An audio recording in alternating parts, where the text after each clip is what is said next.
माघ महात्म्य का प्रथम अध्याय। राजा दिलीप का आखेट वृत्तांत।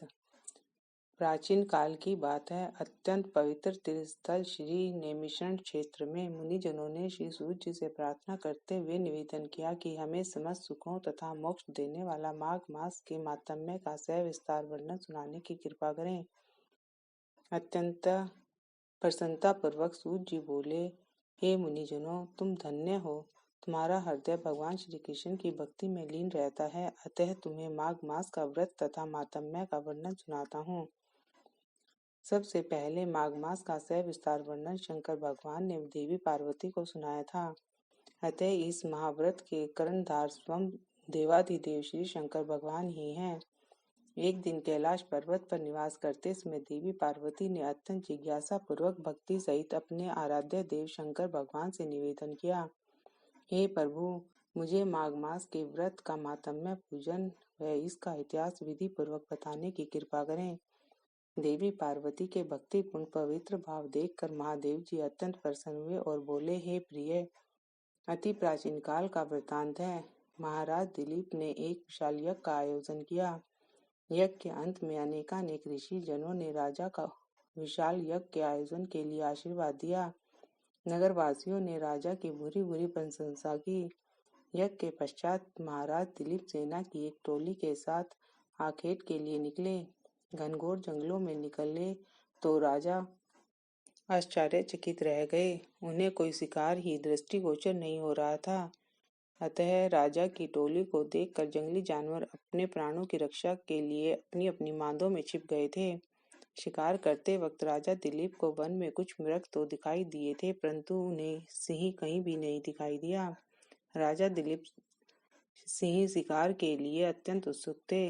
अचानक राजा दिलीप को दूर जंगलों के बीच एक अत्यंत सुंदर मृग दिखाई दिया। मृग को देखकर राजा आश्चर्यचकित रह गए। इतना विशाल और सुंदर मृग उन्होंने पहले कभी नहीं देखा था। महाराज ने एकदम अपने अश्व की दिशा उस मृग की ओर कर दी। राजा का अश्व अति तीव्रता से मृग का पीछा करने लगा, परंतु राजा को अश्व जितना तीव्र होता, मृग की गति और तेज हो जाती। महादेव जी बोले, हे पार्वती, वह साधारण मृग नहीं अपितु मायावी मृग था।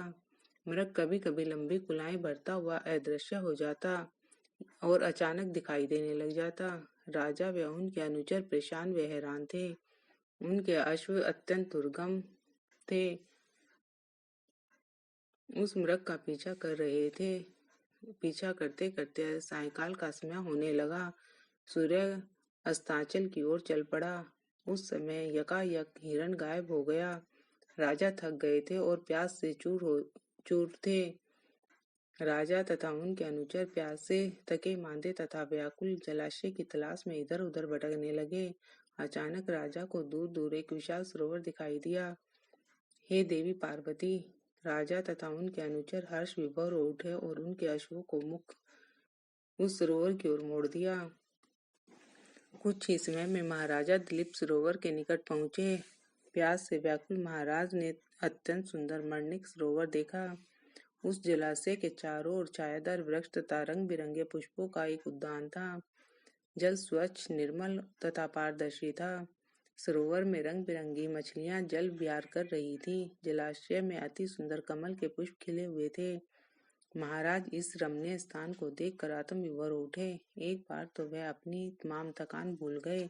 राजा ने अपने अनुचरों को उस स्थान पर रात्रि विश्राम का आदेश दिया तथा प्यास बुझाकर जल में स्नान किया।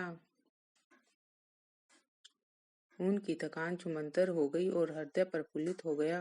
रात्रि के भोजन आदि से पहले राजा ने अनुचरों को आदेश दिया कि रात्रि में रक्षा हेतु चारों ओर जाल लगा दिए गए, क्योंकि डर था कि रात्रि के समय जंगली जानवर अपनी प्यास बुझाने हेतु इस ओर आ सकते थे। कोई भी संकट उत्पन्न हो सकता था। आधी रात्रि के पश्चात जंगली सूरों का एक झुंड सरोवर की ओर आया और सैनिकों द्वारा बिछाए गए जालों में फंस गया। राजा के सैनिकों ने अनेक सूरों को मार गिराया। इस प्रकार राजा के शिकार की तृष्णा भी पूरी हो गई। प्रातः राजा अपनी नगरी की तरफ वापस चल दिए। वापस चलने के कुछ समय पश्चात राजा को एक अत्यंत वृद्ध ऋषि दिखाई दिए। ऋषि का शरीर अत्यंत क्षीण, शंख चक्र से सुशोभित साधारण वस्त्र युक्त था। महाराज ने अश्व से उतरकर ऋषि के चरण छुए और प्रणाम किया।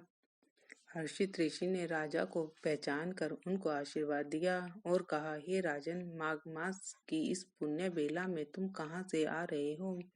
माघ मास का नाम व पुण्य बेला शब्द सुनकर राजा की जिज्ञासा बढ़ गई और उनमें माघ मास का मातम्य जानने की इच्छा जागृत हो उठी। इति माघ मास मातम्य का फर्स्ट अध्याय समाप्त। इति माघ मास मातम्य का प्रथम अध्याय समाप्त। जय श्री कृष्ण।